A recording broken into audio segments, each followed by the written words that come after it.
Bab 9. Memantapkan hati. Kak, aku mau cerita tentang Nafisah dan Naima. Aku tadi keluar dengan mereka, pergi ke toko buku lalu dilanjut ke mall untuk nonton film. Aku nggak nyangka saat di mall ternyata mereka sudah janjian sama pacar-pacar mereka. Mereka sangat mesra, Kak. Lalu aku dikenalin juga dengan seorang cowok yang katanya dia yang beliin tiket buat kita.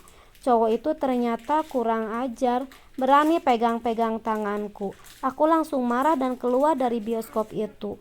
Ucap Alika menceritakan pada Aiman tentang kejadian tadi. Astagfirullah, kamu harus lebih hati-hati dan mencari teman. Jadikan ini pengalaman kamu supaya kamu lebih waspada pada dunia sekitar, ucapnya. Iya kak, terima kasih. Maaf sudah selalu merepotkanmu. Sudah jadi tugasku kok. Aiman tersenyum sambil mengeluarkan kunci mobil dari dalam saku celananya. Terima kasih sudah sabar dengan sikapmu yang selalu mau menang sendiri dan kekanak-kanakan, ucapnya malu-malu.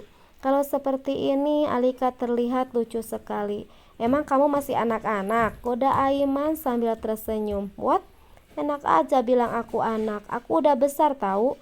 Ucapnya marah sambil mengercutkan bibirnya.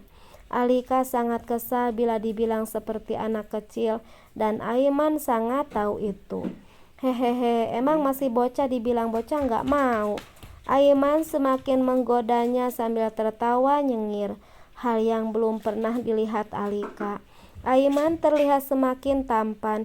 Ih kakak, malas awas aja kalau bilang aku bocah lagi, ucapnya pura-pura ngambek. Ya Allah nih, bocah dibilang bocah kagak mau, dasar bocah, goda Aiman lagi. Enggak mau, aku enggak bocah, ucapnya makin kesal. Refleks tangannya memukul bahu Aiman.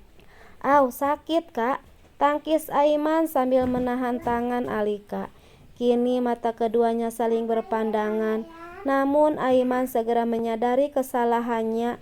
Ia pun langsung melepas tangan Alika. Maaf, lirih keduanya bersamaan. Suasana kembali canggung. Aku antar pulang sekarang, ucap Aiman. Bersama Alika lama-lama bisa membuatnya semakin tidak bisa menjaga hatinya. Ada cinta yang tumbuh di hatinya sejak pertama kali bertemu dengan gadis itu. Namun ia berusaha membunuh rasa itu. Ia tidak mau berhayal mendapatkan Alika karena ia sadar hanya seorang sopir. Aiman segera melajukan mobil dan mengantarkan gadis itu pulang. Ia juga harus menjelaskan pada kedua orang tua Alika atas keterlambatannya mengantar Alika pulang. Bunda, ayah, maaf tadi di kafeku ada insiden, pengunjungku kehilangan motor. Jadi Alika aku ajak ke sana tanpa izin dulu kepada kalian, ucapnya menjelaskan. Nggak apa nak, yang penting sama kamu keluarnya, ucap Devina. Terus bagaimana motor pengunjung kafemu tadi nak? Tanya Abizar. Pelakunya masih dalam pengejaran polisi ayah. Kasusnya sudah langsung ditangani kepolisian karena Edi langsung melaporkannya dengan bukti CCTV yang ada.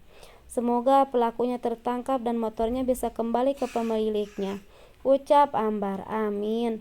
Maaf aku permisi pulang dulu, pamitnya. Iya nak, terima kasih sudah menjaga Alika. Hati-hati di jalan.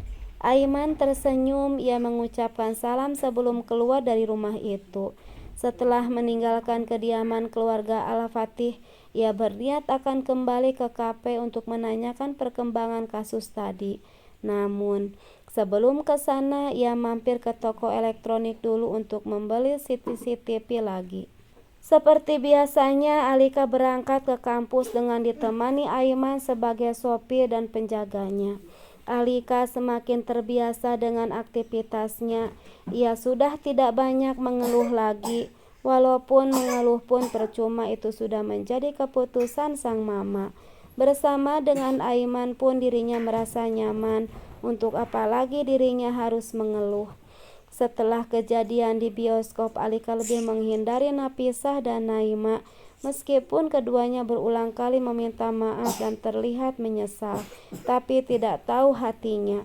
Kak, nanti temenin aku ke toko buku dong, please, mau ya? pinta Naima. Aku nggak bisa karena harus pulang bersama Kak Aiman, tolaknya. Kamu kok mau sih? Dia ngintilin kamu terus, apa nggak risih? Dia memang tampan. Emang nggak malu-maluin kalau jalan sama dia, tapi ngapain kalau nggak bisa bebas? Ucapnya.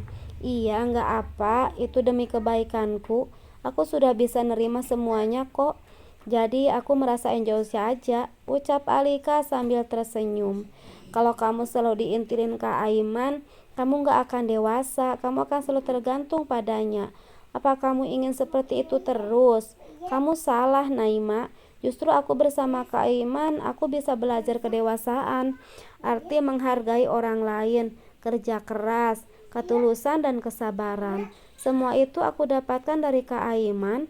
Aku banyak belajar darinya, ucapnya dengan bangga. Lihat, kamu gak punya teman. Kamu hanya berteman dengan Kak Aiman doang, kan gak asik, ucap Naima memprovokasi. Kamu dan Napisah temanku, semua yang ada di kelas ini juga temanku.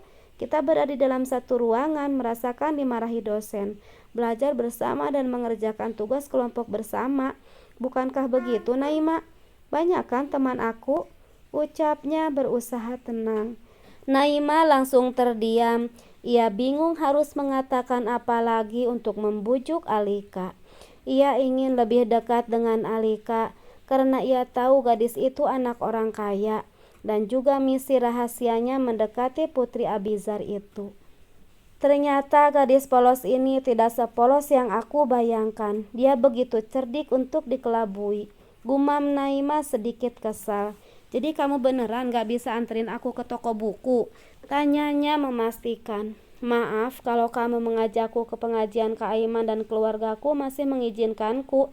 Tapi kalau untuk nonton atau pergi ke toko buku harus dalam pengawasan Kak Aiman atau kakak-kakakku yang lain, ujarnya. Naima cemberut dan kesal dengan penolakan Alika.